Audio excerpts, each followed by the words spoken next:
10 insecte benefice pe care trebuie să le ai în grădina ta. Chiar dacă pare ciudat, sunt insecte benefice pentru grădina ta. Astăzi o să discutăm despre ele. Începem imediat. Oh, here you are, face to face in this trashy bar. Salut, eu sunt Mario și în clipul de azi o să-ți prezint o listă cu 10 insecte benefice pe care trebuie să le ai în grădina ta. Ca începător, probabil că te sperii de orice insectă pe care o vezi, dar sunt destul de multe care sunt benefice și te pot ajuta cu controlul altor dăunători. Astfel, salvezi o grămadă de bani aruncați pe insecticide și fungicide și obții o cultură mai bio. Numărul 1 pe lista de astăzi, albinele. Cea mai importantă insectă dintre toate. Poate nu știi asta, dar o treime din toată mâncarea consumată de oameni este de fapt polenizată de către albine. Vă spun asta ca să înțelegeți cât de importante sunt acestea. Ele polenizează peste 90 de culturi diferite. 100% din polenizarea migdalelor este făcută de albine. Dacă nu am avea albine, nu am avea migdale. 90% din totalul merelor și afinelor consumate în toată lumea se datorează acestor micuți prieteni ai noștri. În medie, o singură colonie poate avea până la 50.000 de albine și pot poleniza în jur de 4.000 de metri pătrați de culturi. Se estimează că toate albinele rămase în lume în acest moment pot produce în medie pe an aproximativ 6.000 de tone de miere. Asta înseamnă că o singură colonie poate produce 14 kg. Polenizatorii, ca și albinele, contribuie la producerea mai multor culturi care valorează aproximativ 145.000 de milioane de euro anual. Din păcate, în ultimii ani, populația albinelor se află într-un declin alarmant, peste tot în lume. Este nevoie ca noi să le protejăm în orice mod posibil și cum putem. Numărul 2. Buburuzele. Simbolul universal al norocului și foarte populare în cărțile pentru copii. Puteți găsi ouăle galbene de buburuze pe dedesubtul frunzelor sau pe tulpini. Durează aproximativ o săptămână până când acestea eclozează, de la stadiul de larvă până când devine un adult. Aceste insecte incredibile se hrănesc cu până la 50 de dăunători problemă într-o singură zi. Buburuzele sunt fără nicio urmă de îndoială cel mai bun prieten al grădinarului.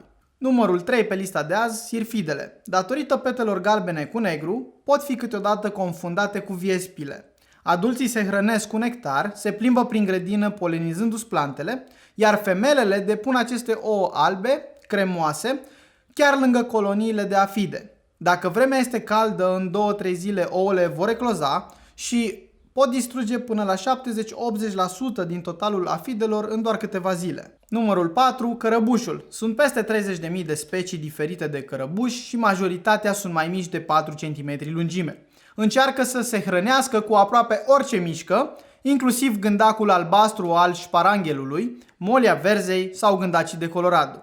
Mai sunt și viermii stiuleților, la porumb, limaci mici, dar din păcate mănâncă și râmele. Dar puse în balanță, beneficiile sunt mult mai mari decât dezavantajele. Aceștia nu se pot cățăra, dar pot cădea în capcanele pentru melci. Așa că dacă le folosiți, asigurați-vă că sunt cel puțin 2 cm deasupra solului. Numărul 5. Paianjenii.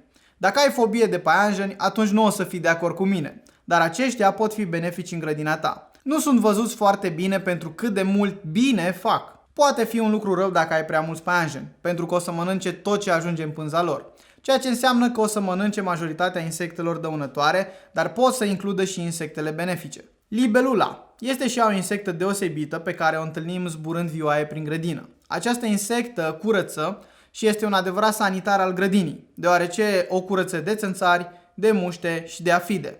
Libelula poate fi atrasă în grădină prin amplasarea unui recipient cu apă sau prin intermediul unor plante de apă, cum ar fi chimenul sau fenicul. Crisopa este o insectă frecvent întâlnită în grădină, însă nu este de foarte multe ori luată în considerare.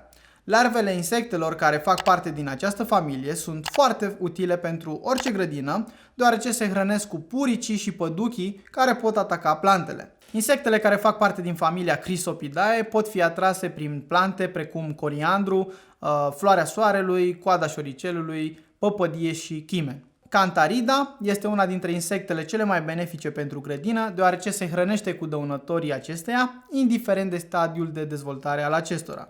Cantarida se va hrăni cu acarieni, afide, fluturi verzi, dăunători, lăcuste și chiar cu gândaci de Colorado care afectează culturile de cartofi. Pentru a o atrage în grădina dumneavoastră, nu trebuie decât să optați pentru câteva plante din familia Asteraceae, cum ar fi hortensia sau echinacea. Viespea pare o insectă înfricoșătoare, deoarece mușcătura ei este destul de dureroasă și periculoasă.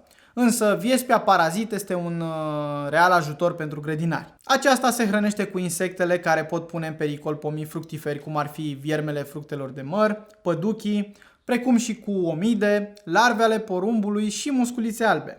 Viespea parazit este atrasă în grădină de plante precum mărarul, coriandrul, pătrunjelul și coada șoricelului. Și ultimul pe listă, muștele care fac parte din familia Tachinidae. Tachinidele sunt de un real ajutor în grădină. Sunt asemănătoare muștelor de casă, însă au ochii mult mai mari și mai roșii. Acestea se hrănesc cu omizi, dar și cu viermi care pot ataca varza. Pentru a-l atrage, este suficient să plantați în grădină flori cu mult polen și nectar. Cam atât pentru clipul de azi. Acestea au fost 10 insecte benefice pentru grădina ta. Dacă ți-a plăcut acest clip, nu uita să-i dai un like, abonează-te la canal și apasă pe clopoțel ca să fii notificat când postez clipul următor. Pace!